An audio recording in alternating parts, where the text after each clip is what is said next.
Film शुरू होती है और हम एक घर में एक औरत को बंधा हुआ देखते हैं जो ज़ख्मी हालत में थी और उसका ये हाल उसके हस्बैंड ने किया जिसे वो अपनी जान की भीख माँग रही होती है कि प्लीज़ होश में आओ और मुझे मत मारो, छोड़ दो क्योंकि उसका हस्बैंड उसे बस मारने ही वाला था। वहीं आस-पास हम लाशों को ढेर भी देखते हैं जो उस आदमी की बेटियों की थी। इन्हें भी किसी और ने नहीं बल्कि इस आदमी ने ही मारा था। तभी आदमी की वाइफ़ कहती है कि तुम्हें किसी ने अपने कंट्रोल में किया हुआ है, कोई तुम्हारे साथ खेल रहा है, तो प्लीज़ में होश में आने की कोशिश करो। लेकिन वो उसकी कोई बात सुनने को तैयार ही नहीं था। तभी आदमी के सामने किताब आकर गिरी। उसकी ये वाइफ़ कहती है ये वही शैतानी खतरनाक किताब है जिसने तुम्हें अपने कंट्रोल में किया है, तो प्लीज़ इसे मत खोलना क्योंकि इसके अंदर इविल चीज़ें हैं, बहुत बुरी। पर आदमी जो सच में किसी के कंट्रोल में ही लग रहा था, बिना सोचे समझे इस किताब को खोल देता है और ऐसा होते ही 4 डेविल शैतान अचानक से वहां आकर आदमी को घेर लेते हैं और उसे उसकी वाइफ को मारने को कहते हैं। तब किताब में एक लड़की की ड्राइंग बनी हुई थी। इसकी गर्दन अचानक मुड़ जाती है क्योंकि उसे किसी ने मार दिया था। ऐसा होते ही आदमी को अपनी वाइफ की जगह कहीं डेविल नजर आने लगता है जिसकी आंखें बहुत ही डरावनी लग रही थीं, एकदम लाल खून से भरी हुई। इससे आदमी डर गया और उसे लगा कि ये डेविल ही है और वो उसका गला काट देते हैं जिससे उसकी वाइफ की मौत हो जाती है। कुछ टाइम बाद जब आदमी अपने होश में आया तो उसे अपने किए का काफ़ी अफ़सोस हो रहा था और वो अपनी बीवी की लाश को गोद में लेकर काफ़ी रोता है, गिड़गिड़ाता है। पर तभी यहाँ सारे डेविल आ जाते हैं और इस बार तो उनका लीडर भी आ गया जो इस आदमी को जान से मार देता है। दरअसल इस किताब के जरिए कोई भी डेविल से राब्ता बना उन्हें अपने पास बुला सकता है। यहाँ डेविल्स और उनका लीडर आकर उस इंसान की 3 ख्वाहिश को पूरा करते हैं, लेकिन इसके बाद उन्हें भी एक चीज़ चाहिए होती है। पर डेविल ये बात विश पूरी करने से पहले नहीं बताते, यानी वो उस इंसान के साथ खेल जाते हैं, उसके साथ चाल चल जाते हैं। उनके मुताबिक विशेष विश पूरी करने के बाद उस इंसान को भी उन जैसा डेविल बनना पड़ता है। अगर वो ऐसा नहीं करते तो वो शैतान उन्हें कर्ज दे देता है, यानी कि श्राप, जिससे वो इंसान उनके बस में आकर उस सबको मार देता है। तभी तो इस आदमी ने अपनी फैमिली को मार दिया क्योंकि उस पर भी कर्ज हो गया था और तब उसने इनके साथ मिलने से इनकार कर दिया, उसे इन्होंने मार दिया। इसके बाद हम कहानी में मेन कैरेक्टर सिंड्रेला को देखते हैं जहाँ उसकी सौतेली माँ उसे काफ़ी मार रही होती है और उस बेचारी को एक कमरे में बंद कर दिया जाता है। उसकी माँ के गुजर जाने के बाद सिंड्रेला के साथ ये बर्ताव हो रहा था। उसकी जगह किसी मेड से कम नहीं थी, वो सारे दुनिया वाले काम किया करती थी। इस वजह से वो फूट-फूट रोने लगती है। फिर वो अपनी डायरी में अपनी ज़िंदगी के बारे में लिखने लगती है। सिंड्रेला की 2 सौतेली बहनें भी जो उसके साथ वैसा ही सलूक किया करती थीं। हर टाइम उसे परेशान करना और उसका मज़ाक बना के रखती थीं। इस इनमें बड़ी बहन का नाम इंग्रिड था। शाम को सब लोग खाने के टेबल पर बैठे थे और सिंड्रेला सबको खाना दे रही होती है। अचानक से बाहर किसी के गिरने की आवाज़ आती है। वो जब चेक करने गई तो घर की मेड गिरी थी जिसके पैर में चोट आ गई थी। सिंड्रेला उसे उठाकर बाहर गार्डन में ले जाती है और उसका पैर ठीक करती है। ये दोनों फिर बातें करने लगी। वो मेड कहती है कि सिंड्रेला तुम इतनी अच्छी लड़की हो, ऐसी ज़िंदगी क्यों जी रही हो? तुम्हारे साथ ये कितना बुरा सलूक करती हैं, तुम्हें यहाँ से चले जाना चाहिए। लेकिन वो यह कहकर मना कर देती है कि मैं सिर्फ़ अपने डैड की वजह से यहाँ रुकी हुई हूँ, वो किसी काम से गए हुए हैं। वो जब आएँगे तो मैं उन्हें देखकर हमेशा-हमेशा के लिए यहाँ से चली जाऊँगी।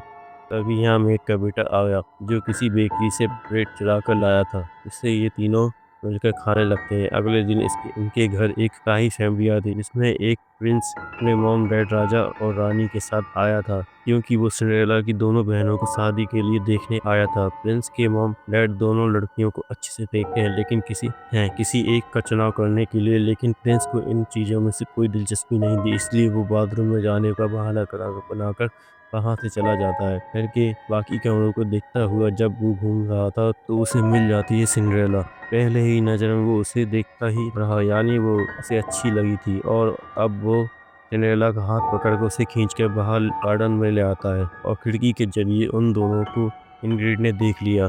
फ्रेंड सिंड्रेला की खूबसूरत की काफ़ी तारीफ करता है और कहता है कि मैं तुम्हारे दीवाना बन गया हूँ। कसम से पहली ही नज़र में मुझे तुमसे प्यार हो गया है और मैं तुमसे शादी करना चाहता हूँ। आगे वो बताता है कि हमारे महल में एक शाही डांस पार्टी होने वाली है जिसमें भी ज़रूर आना। हाँ, मैं तुम्हारा इंतज़ार करूँगा। इतना बोलकर उसने सिंड्रेला को गुड बाय बोला और वो वहाँ से चला जाता है।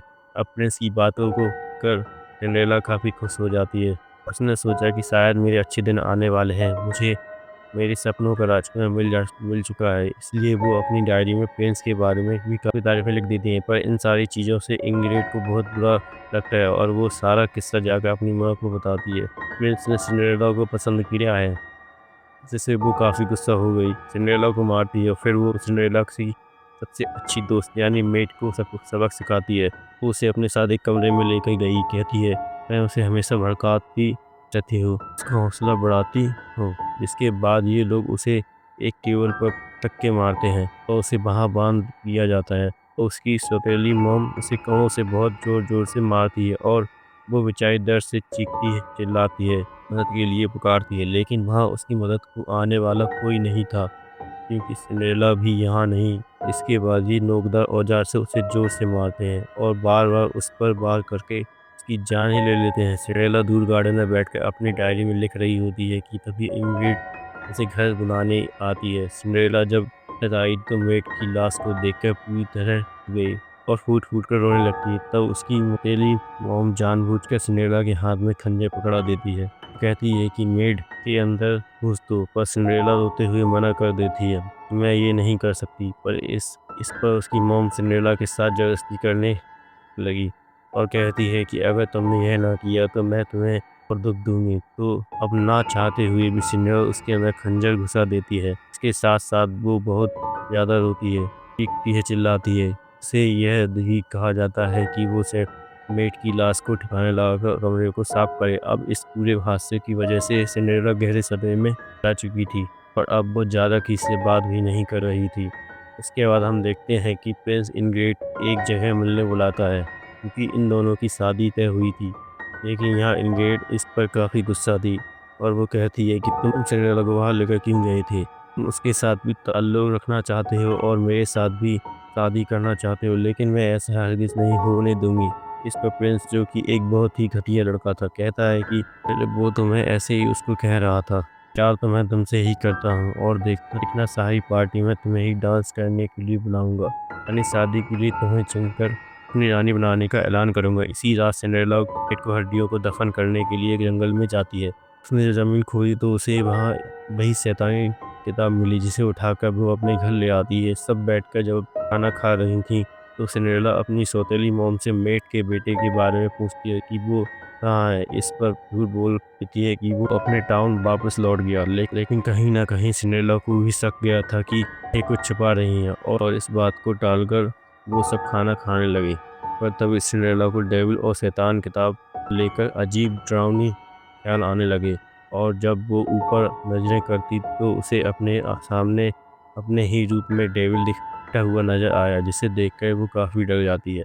ज़ोर-ज़ोर से चीखते चिल्लाते हुए और वहाँ से भाग गई। कुछ देर बाद उसके कमरे में दूसरी सौतेली बहन आई, जो उसे कांच के सैंडल देते हुए कहती है कि जब तुम डांस पार्टी में प्रिंस के पास जाओगे तो यही सैंडल पहन के आना, ये मेरे सैंडल हैं। वैसे तो मुझे पूरे नहीं आ रहे, इसलिए मैं तुम्हें दे रही हूँ। यह कहकर उसकी बहन जाने लगी। तो जाते-जाते वो सिंड्रेला की चाबी चुरा लेती है। रात को जब सिंड्रेला को सो रही थी तो अचानक किसी आहट की वजह से उसकी आँख खुल गई। उसने जब देखा तो रूम के बाहर एक डरावना सा डेविल खड़ा हुआ था। उसे देखकर वो एकदम घबरा गई। मैं तुम्हें इस दर्द भरी ज़िंदगी से छुटकारा दे सकता हूँ और तुम्हारे 3 विश पूरे कर सकता हूँ, जिससे तुम्हारी ज़िंदगी बदल जाए।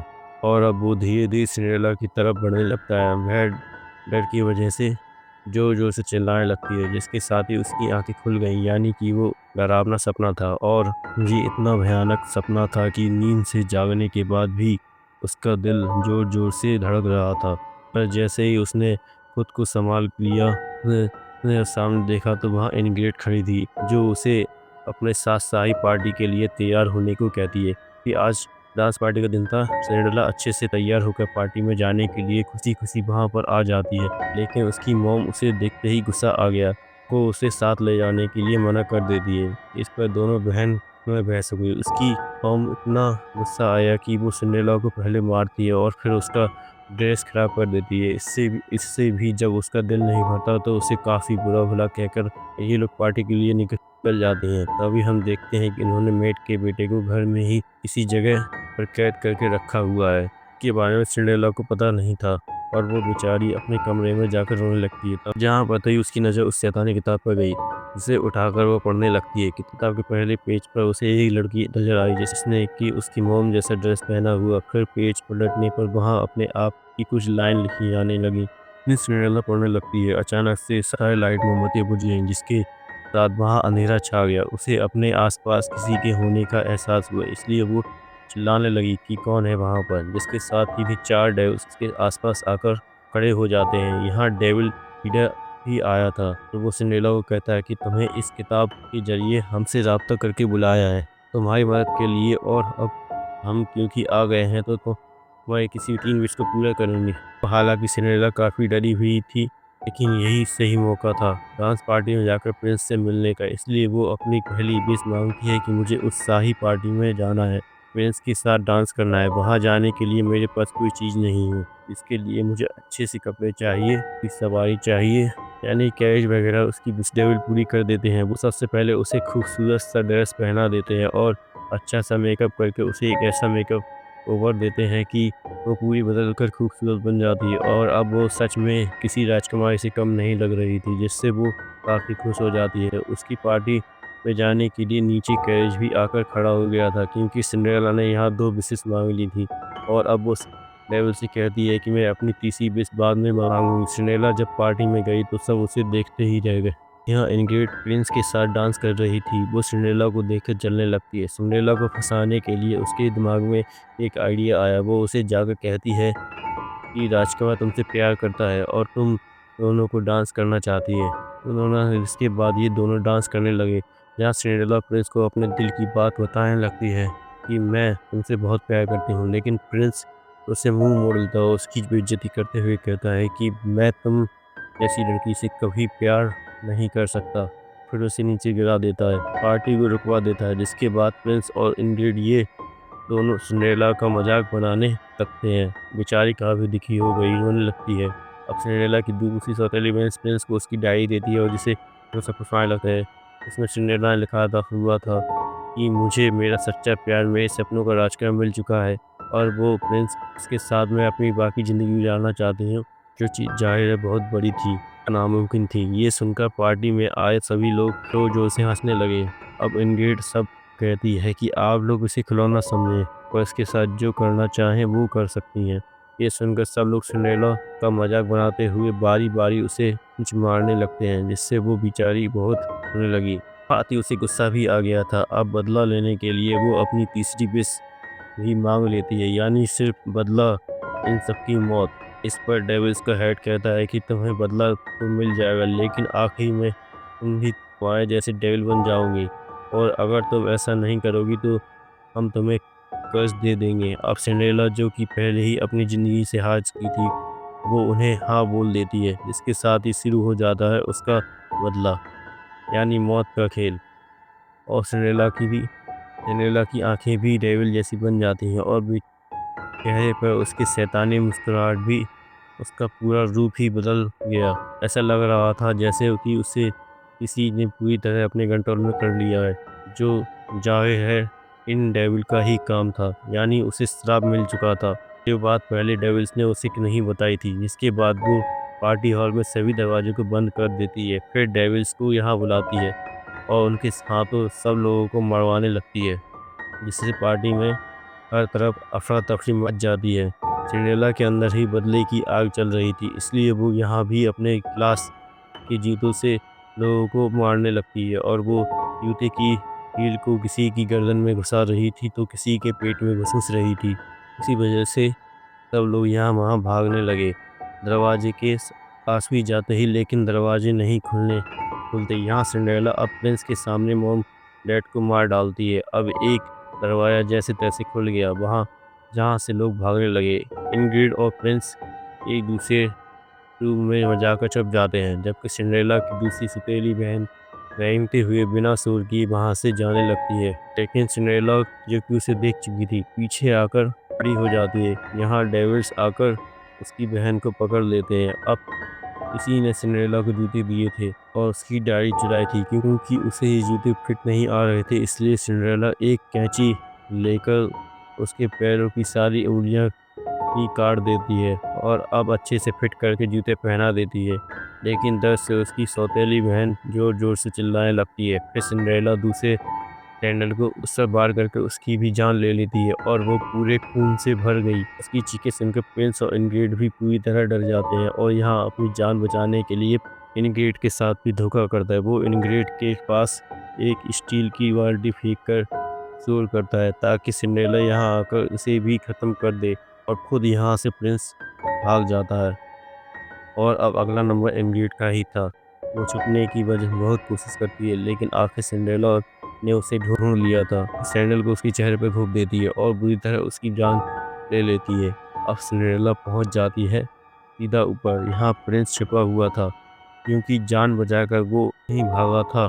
आखिर वो उसे ढूंढ भी लेती है। यहाँ प्रिंस एक बार फिर उसे फंसाने की कोशिश करता है कि उसमें मेरा कोई कसूर नहीं है, यह सारा प्लान इंग्रिड का था और मैं तो उनसे ही प्यार करता हूँ। लेकिन सिंड्रेला जानती थी कि ये झूठ है और यह मेरे साथ नाटक कर रहा है, इसलिए वो उसकी भी एक भी ना सुनकर उसे सीधा बेड पर फेंक देती है। जहाँ वो सारे डेविल्स आकर प्रिंस को बुरी तरह नोच-नोच कर खा जाते हैं। अब सारे मारे गए थे और सिर्फ सिंड्रेला की सौतेली मॉम बची, तो यहाँ से भाग रही थी। सिंड्रेला उसे मार नहीं पाती, इसलिए वो उस पर हंसने लगती है और वो सिंड्रेला को सुनाने लगती है कि तुम्हारे बाप की मौत हो गई और उसे मैंने मारा है। यह सुनकर सिंड्रेला को इतना गुस्सा आया वो उसे हेल इन जहन्नम की आग में जला देती है।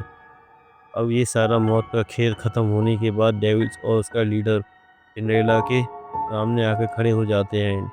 लीडर उसे कहता है कि अब तुम्हें कि हमारे जैसा बनकर हमारे साथ शामिल होना पड़ेगा। इस पर सिंड्रेला कहती है कि ऐसा कभी नहीं हो सकता और हाँ, अगर मुझे तुम्हारे जैसा बन जाऊंगा लेकिन मैं किसी के सामने नहीं, यदि तुम्हारे गुलाम को उनके तुम्हारे साथ नहीं रहना चाहूँ।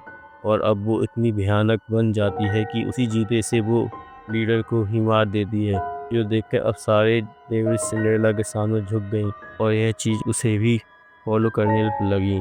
यानी कि अब उन्हें अपना नया लीडर सिंड्रेला चुन लिया था और जब वो यहाँ से जाने लगी तो बाकी डेविल्स भी उसके पीछे-पीछे जाने लगते हैं और उसी के साथ ही फ़िल्म की कहानी यहीं पर ख़त्म हो जाती है।